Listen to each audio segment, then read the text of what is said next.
कुछ हट्टियां रखी हुई हैं, इन क्या महत्ता है। और आज भी ये हमें लगता है कई हजारों वर्ष पुराने कंकाल दिख रहे हैं, इनकी क्या महत्ता है। परंपरा है यहाँ पर ध्वज की जो पूजा होती है वो काले ध्वज की पूजा होती है। वो काला ध्वज आपको सामने बाबा की समाधि पर लहराता हुआ आपको दिखाई देगा। यहाँ काले ध्वज की पूजा होती है।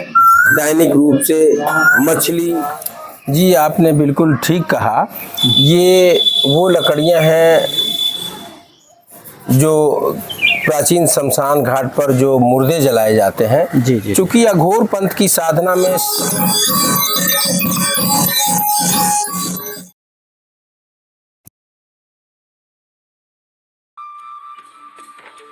दोस्तों, अमृत कलश में आपका हार्दिक अभिनंदन है।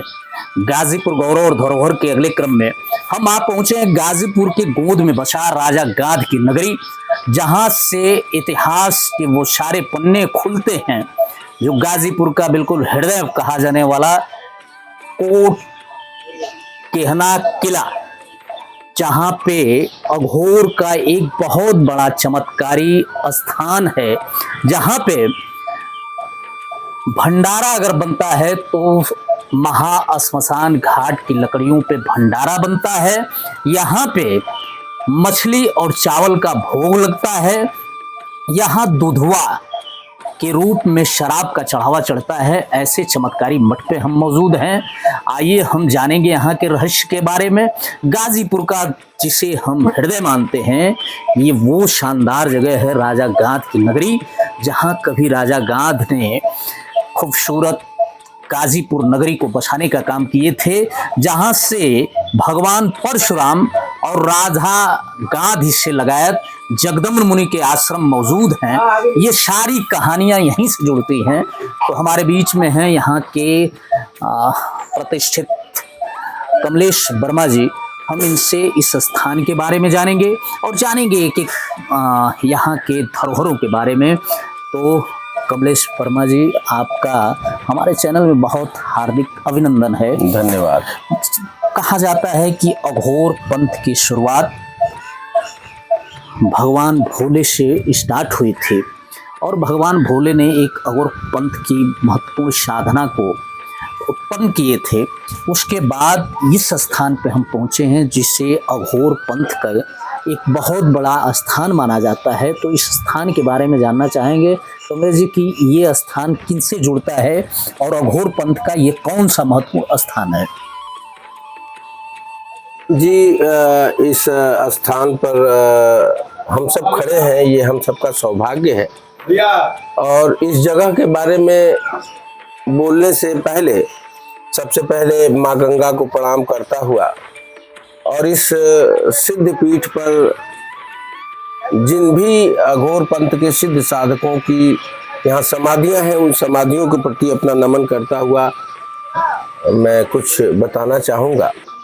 जैसा कि अभी आपने बताया कि अघोर पंथ की शुरुआत या अघोर पंथ के जनक पिता कहें स्वयं भगवान शिव को माना गया है।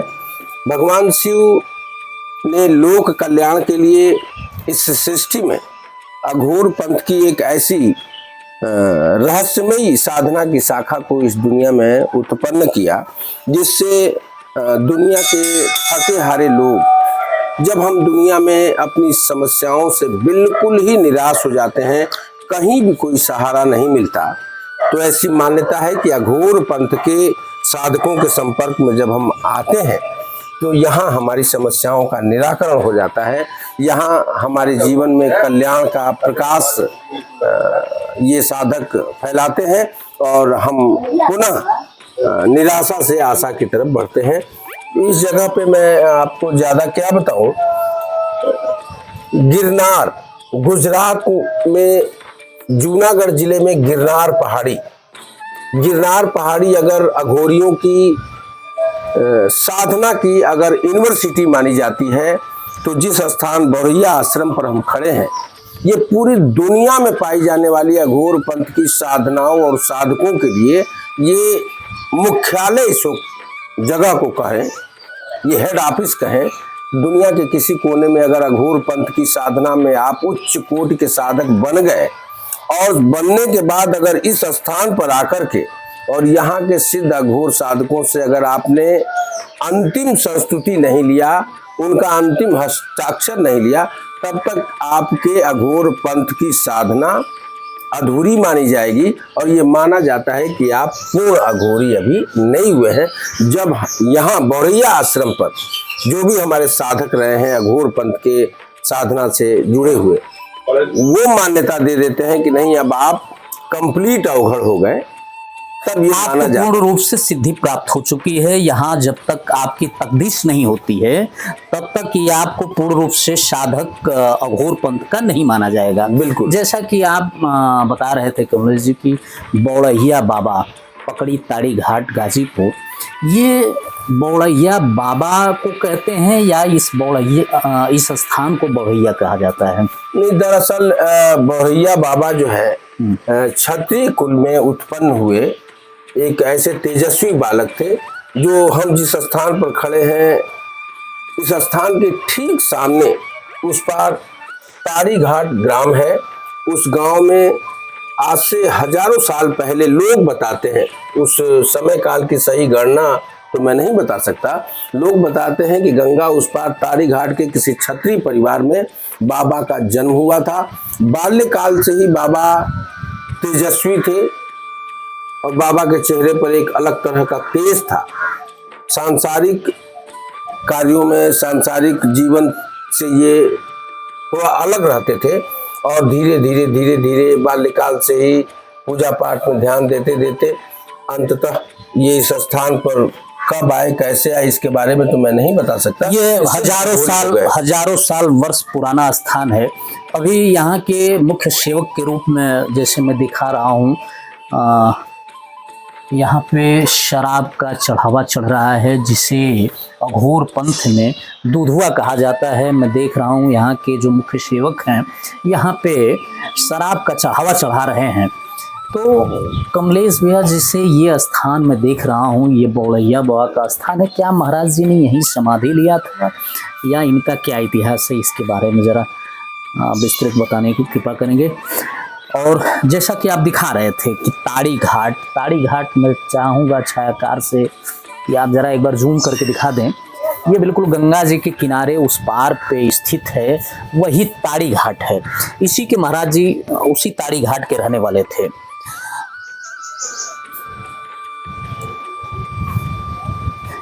तो कमलेश भैया, जैसे यहाँ पे महाराज जी साधना किया करते थे और ये गाजीपुर का बताया जाता है कि सबसे ऊंचा स्थान था। इस स्थान की कौन सी कहानी है और कैसे साधना किया करते थे? ये जो पुराण या जो यहाँ के प्राचीन साहित्यों में जो प्रमाण मिलते हैं उन प्रमाणों के अनुसार जिस स्थान पर हम खड़े हैं ये किसी जमाने में राजा गाध और राजा जमदग्नि ऋषि के वंशजों के किले के रूप में ये स्थान जाना और पहचाना जाता है। और ये शहर का सबसे ऊंचा स्थान ये टीला था। आज इस जगह का जो रूप स्वरूप देख रहे हैं, आज से 20 साल 25 साल पहले इस जगह का ऐसा रूप स्वरूप नहीं था। यहाँ घनघोर निर्जन स्थान, एक जंगल था और लोग ऐसा बताते हैं कि कभी किसी जमाने में जो राजा गाध का ये किला था उसी किले के बिल्कुल कॉर्नर का ये हिस्सा है और इसी से इस जगह को किला कोहना के नाम से, जो रेवेन्यू के रिकॉर्ड हैं, किला कोहना के नाम से आज भी लोग जानते हैं।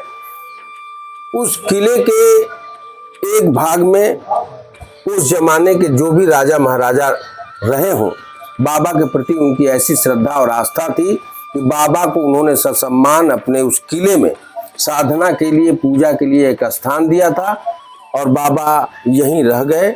बाबा ने यहीं साधना की और यह स्थान अघोर पंथ के क्षेत्र में तमाम चमत्कारों, तमाम रहस्यों से भरी हुई ये धरती है। यहाँ ऐसे ऐसे चमत्कार घटित हुए हैं, जिंदा को मुर्दा करना, मुर्दा को जिंदा करना, भंडारे के समय घी कम पड़ जाने पर माँ गंगा से पानी उधार मांग के लाना, उसको कढ़ाई में डालना, वो उसका घी बन जाना। दुनिया में जो निराश हो गए, जिनको कोई रास्ता नहीं मिला, वो चाहे कैंसर पीड़ित हो, कुष्ठ रोग से ग्रसित हो, या उनको जीवन में त्रिविध ताप, दैहिक दैविक भौतिक ताप से जिनका जीवन भार स्वरूप हो गया हो, वो सारे लोग यहाँ आए और इन सिद्ध साधकों के समाधियों पर नतमस्तक होकर प्रार्थनाएं करके उन्होंने अपनी समस्याओं से छुटकारा पाया। चूंकि कमलेश भाई ये महाराज बौड़ैया बाबा का समाधि स्थल है, बिल्कुल मैं सामने देख रहा हूँ। एक बड़ा खूबसूरत मंदिर बना हुआ है। यहाँ पीपल का एक बहुत पुराना वृक्ष मुझे लग रहा है, ये मुझे लगता है कि उसी ज़माने का वृक्ष होगा और काफ़ी ऊंचाई पे है। मैं दिखाना चाहूँगा कि यहाँ से पूरा शहर जो है डाउन दिख रहा है, पूरा नीचे दिख रहा है।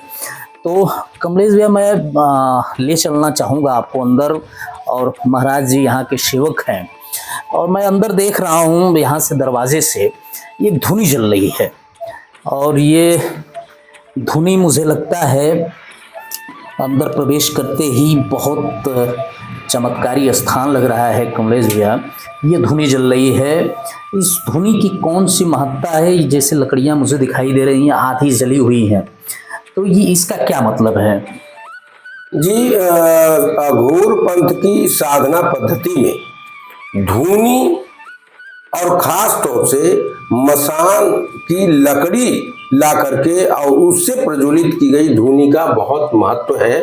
अघोर पंथ के साधक सामान्य धूनी, अघोर पंथ का असली प्रसाद यही है, और अघोर पंथ के असली प्रसाद विभूति, यहाँ जो स्मशान से लाई गई लकड़ियाँ जो इस धूनी में प्रज्वलित होती हैं, उनके राख में इतनी शक्ति होती है, उसको उदी कह लें, विभूति कह लें, भस्मी कह लें, इस भस्मी में इतनी ताकत होती है कि जब जीवन में आप किसी समस्या से आप घिर जाएं, तो इस तरह के समाधियों और इस तरह के धूनी के भस्मी को लगाने मात्र से आपके जीवन की समस्याएं काफी हद तक कम हो जाती हैं। महाशमशान की लकड़ियां यहाँ पर जलाई जाती हैं, और ये बाबा के जमाने से ही शमशान पर जितने भी मुर्दे जलाए जाते हैं, उन मुर्दों के जलने के बाद जो लकड़ियां शेष बचती हैं, उन लकड़ियों को कर के रूप में ये सैकड़ों साल जब से इस मंदिर का इतिहास रहा है, वहां से ये लकड़ियां लाई जाती हैं, और अघोर पंथ के साधकों के सेवा में ये लकड़ियां इस धुनी में जलाई जाती हैं। कमलेश भाई एक चीज़ मैं देख रहा हूँ, इसमें तमाम वो चिमटे पड़े हुए हैं। जैसा कि मुझे विज्ञात है कि जितने भी अघोर पंथ के साधक हुए हैं, उनको मुख्य तौर पे उनके हाथ में एक चिमटा हुआ करता है, ये चिमटे लगे हैं। साथ ही साथ मैं छायाकार से चाहूँगा कमलेश जी आप आ जाएँ इधर। मैं देख रहा हूँ कमलेश भैया आप इधर आ जाएं, छायाकार से मैं चाहूँगा, ये तमाम नर कंकाल नरमुंड रखे हुए हैं और कुछ हड्डियाँ रखी हुई हैं, क्या महत्ता है? और आज भी ये हमें लगता है कई हजारों वर्ष पुराने कंकाल दिख रहे हैं, इनकी क्या महत्ता है? जी, मैं पहली बात तो ये बता दूं कि अघोर पंथ की पहली शर्त होती है, यदि आप अघोर पंथ के साधक बनना चाहते हैं तो आपको अपने मन से सबसे पहले घृणा को निकालना होगा। ये मृत शरीरों के नर कपाल है। सामान्य सामाजिक दृष्टि से इन नर कपाल और मानव की अस्थियों से लोग घृणा करेंगे। अगर इनको कोई सामान्य व्यक्ति अपने घर में या पूजा के स्थान पर रख दे तो समाज में उसकी तमाम तरह की फजीहत शुरू हो जाएगी, लोग उससे दूर भागेंगे, लोग उससे घृणा करेंगे, सामाजिक रूप से इसको अच्छा नहीं माना जाता है। लेकिन अघोर पंथ की यह पहली शर्त है कि दुनिया में जिन जिन चीजों से लोग घृणा करते हैं, ये अघोरी उन सारी चीजों को अपने गले लगा लेते हैं। जैसे मांस हुआ, मछली हुआ, मुर्दा हुआ, शराब हुआ, ये सारी चीजें जिनसे समाज घृणा करता है, जिनको समाज एक विकृति और बुराई के रूप में देखता है, अघोरी उन सारी चीजों को अपनाने का काम करते हैं। और ये सारे नर कपाल कोई सामान्य नर कपाल नहीं है। इन नर कपालों पर अलग अलग अघोर पंथ के सिद्ध साधकों ने अपने अपने जीवन काल में सिद्धियां प्राप्त की हैं। हमें और आपको ये मृत शरीर के नर कपाल दिखाई दे रहे हैं। अगर कोई साधक हो और उसके अंदर सिद्धियां हो तो वो आपको इन सभी खोपड़ियों से बातचीत करके अपनी समस्याओं का समाधान करता हुआ आपको दिखाई दे सकता है। ये सामान्य मनुष्य के खोपड़ियां नहीं है, ये बोलती चालती और जागृत नर कपाल है, जिनसे जीवन की तमाम तरह की समस्याओं का समाधान कर सकते हैं। और ये सिद्ध खोपड़ियां हैं जिनसे लोक कल्याण के तमाम कार्य किए गए हैं। और ये 8 खोपड़ियां 8 भैरव की तरफ संकेत करते हैं, जो हमारे अघोर पंथ में भैरव साधना, बगलामुखी साधना, हिंगलाज देवी की साधना, सर्वेश्वरी साधना, इन खोपड़ियों के माध्यम से ये अघोर पंथ के साधक उन सारी शक्तियों को जागृत करते हैं, मन के राजा होते हैं और असमर्थ से असमर्थ काम को भी करने में वो अपने अंदर सामर्थ्य पैदा करते हैं। ये इस स्थान की बहुत बड़ी महत्ता है। कमलेश भाई, एक चीज मैं देख रहा हूँ, एक पूरी तरह से सुसज्जित सैया लगाई गई है जिसपे फूलों का पूरा एक वो बिछाया गया है। और ये सैया इसे किस रूप में हम देखते हैं और जानते हैं, इसका क्या महत्व है? ये जो सैया देख रहे हैं ये बाबा के शयन का स्थान है। जो ये स्थान आप देख रहे हैं, इस स्थान पर मुख्य रूप से जो इस अघोर पंथ और इस अघोर आश्रम के जो सिद्ध साधक रहे हैं, इस तरह की सैयाओं पर ही उन्होंने विश्राम किया है। और ये जो काले कपड़ों में ढके हुए आप पीलो देख रहे हैं, चादर देख रहे हैं, अघोर पंथ में काली और काले रंग का बड़ा महत्व है। काला रंग ये बताता है कि जीवन में जो काला है, साधना के बदौलत उसे श्वेत किया जा सकता है। जीवन के अंधकार की तरफ ये काली चीजें संकेत करती हैं और अघोर पंथ का साधक इन काली चीजों को अपने साधनाओं के माध्यम से श्वेत करके, प्रकाशमान करके जीवन की समस्याओं का हल करते हैं और लोक कल्याण का कार्य करते हैं। ये बाबा के विश्राम का, ये उनके विश्राम करने का ये गद्दी है, इसको अवघड़ की गद्दी के रूप में मान्यता प्राप्त। जी जी जी। कमलेश भाई, इस धुनी के स्थान से बिल्कुल बाहर निकलते ही मुझे एक और महाराज जी की समाधि दिखेगी और मूर्ति स्थापित है, राम जतन राम बाबा। इनका ये राम जतन राम बाबा इस आश्रम पर, इस अघोर पंथ की गुरु शिष्य परंपरा के प्रमुख अघोर साधक रहे हैं। बौरैया बाबा ने जो गुरु शिष्य परंपरा की श्रृंखला की शुरुआत की, उसी गुरु शिष्य श्रृंखला में एक नाम बाबा रामजतन दास का आता है। ये भी अपने जीवन काल में बड़े सिद्ध अघोरी रहे हैं और ये हम सबका सौभाग्य रहा है। बचपन के दिनों में हम लोगों ने इनको समाधिष्ट होते इस स्थान पर आकर के, हम लोग छोटे छोटे थे, हम लोगों ने देखा था। अभी हाल फिलहाल के दिनों तक बाबा अपने जीवन काल में लोगों का लोक कल्याण इसी स्थान से करते थे और इनके जीवन में तमाम तरह की चमत्कारिक घटनाएं लोगों ने, हम लोगों के पिता ने, पितामह ने इस स्थान पर देखी है। और यह स्थान उस समय बिल्कुल वीरान जंगल की तरह, दिन में भी लोग यहाँ आने से कतराते थे, घबराते थे। लोग अपने बच्चों को इन जगहों पर, इतना ये वीरान और सूना स्थान था, घबराते थे, नहीं आने देते थे।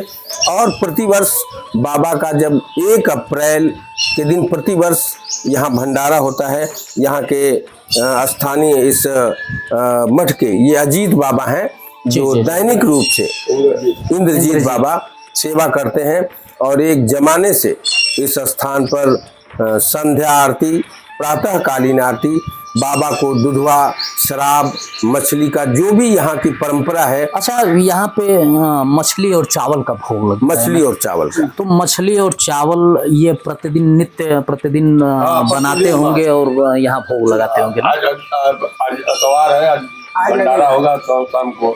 अच्छा, शाम को भंडारे में क्या बनता है? मछली और चावल। और उसको ग्रहण कौन लोग करते हैं? बच्चे सब, सभी बच्चे प्रसाद स्वरूप यहाँ पे सारे लोग ग्रहण करते हैं। अच्छा, जो पूर्ण रूप से सात्विक हो, शुद्ध शाकाहारी हो, उसको तो ग्रहण करने में दिक्कत होगी। देखिए, अघोर पंथ के साधक कि हमने सबसे पहले बताया कि अघोर पंथ में आस्था और अघोर पंथ की साधना का सबसे पहला शर्त है कि मन से घृणा को निकाल देना।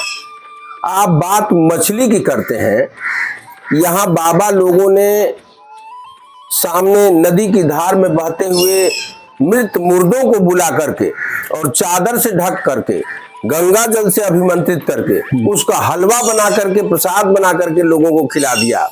अगर अघोर पंथ में जिसकी आस्था होगी, अघोर पंथ का जिसमें श्रद्धा होगा या जो साधक होगा, वो न मुर्दे से घबराएगा, न मछली से घबराएगा, न यहाँ के किसी तरह के प्रसाद से घबराएगा। अघोरी ने उठा करके अगर आपको मैला भी हाथ में थमा दिया तो उसको पूरी श्रद्धा से लीजिए और चमत्कार घटित होगा कि उसने उठाया मैला और आपके हाथ में गर्मा गर्म सूजी का वो हलवा बनकर दिखाई देगा। ये इस स्थान का प्रताप और प्रभाव है। यहाँ जो कुछ मिले उसको बाबा का प्रसाद मान के ग्रहण करने में ही कल्याण है। और अन्यथा अगर जिसके मन में मछली से, दुधवा से, चावल से, मल मूत्र, कोढ़ी, रोगी, कैंसर पीड़ितों से घृणा है तो मेरा तो यही निवेदन है कि उन लोगों को इस स्थान से दूर रहना चाहिए। नहीं, देखिए, लोक कल्याण के लिए तमाम साधनाएं किए लोग और तमाम साधक हुए, जो कि कमलेश भैया मैं इधर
पा रहा हूँ, ये तमाम आधी जली हुई लकड़ियाँ दिखाई दे रही हैं।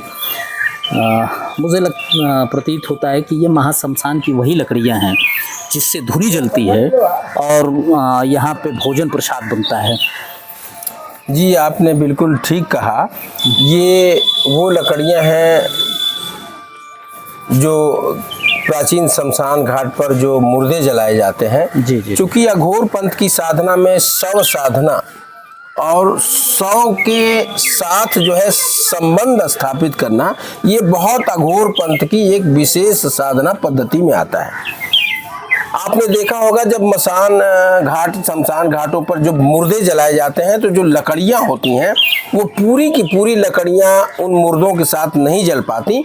वो शव जब जलकर राख हो जाता है तो कुछ लकड़ियां जिन लकड़ियों पर रख करके लोगों का मृत शरीर शमशान घाटों पर जलाया जाता है, वो लकड़ियां बच जाती हैं।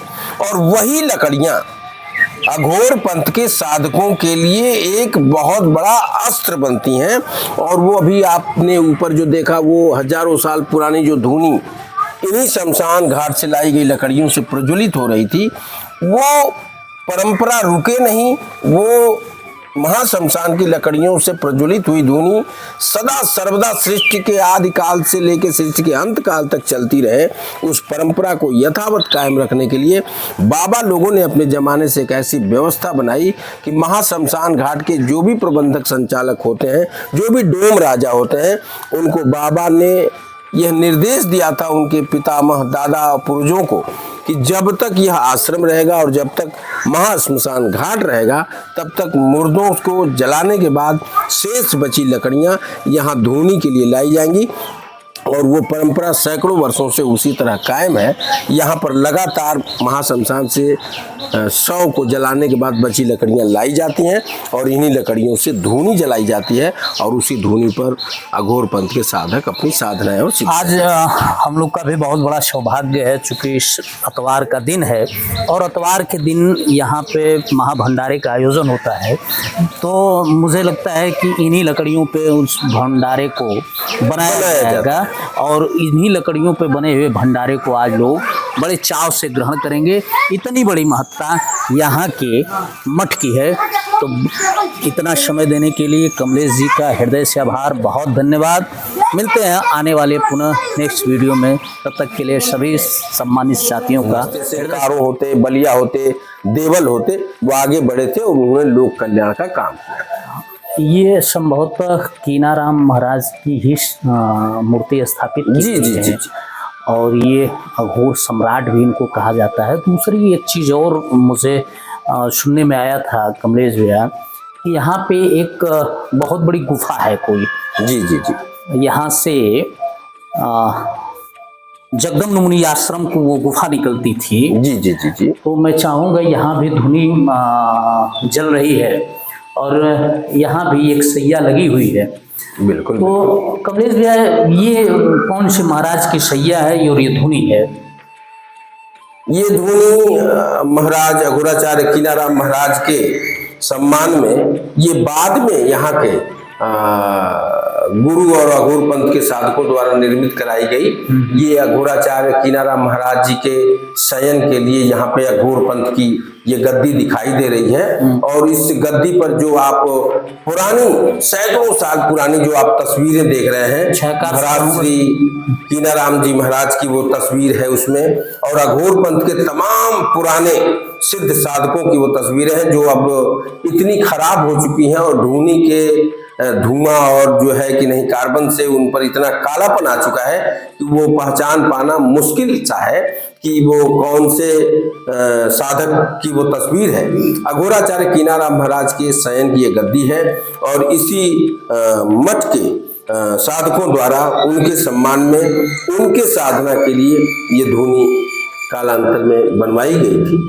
अच्छा, जिस गुफा की मैं बात कर रहा था जो वो यहीं से वो गुफा निकलती है या कहीं प्रतीक के तौर पर? उस गुफा के होने का सटीक स्थान तो मैं नहीं बता सकता। कहानियों में, किंवदंतियों में या अपने पुराने लोगों से हम लोगों ने सुना है कि यही वो स्थान है, वो परिसर है। बगल में डीएवी इंटर कॉलेज है, वो भी टीले पर ही बसा हुआ है कि उस जमाने में राजा गाद के काल में और जमदग्नि ऋषि के काल में राजा महाराजाओं ने इन अघोर पंथ के साधकों की साधना के लिए भी गुफाओं का निर्माण कराया था और स्वयं भी सामरिक दृष्टिकोण से उन्होंने एक ऐसी गुफा का निर्माण कराया जो इसी क्षेत्र से निकल करके और गंगा की धाराओं के नीचे से होता हुआ। वीडियो काफ़ी लंबा हो रहा था, इसलिए मित्रों मिलते हैं पुनः आने वाले नई वीडियो में। इसी के दूसरे पार्ट में हम दिखाएंगे कीनाराम बाबा की खूबसूरत सैया, साथ ही साथ यहाँ से निकलते हैं कई सुरंगे। तो पुनः मिलते हैं आने वाली नई वीडियो में, तब तक के लिए बहुत बहुत धन्यवाद।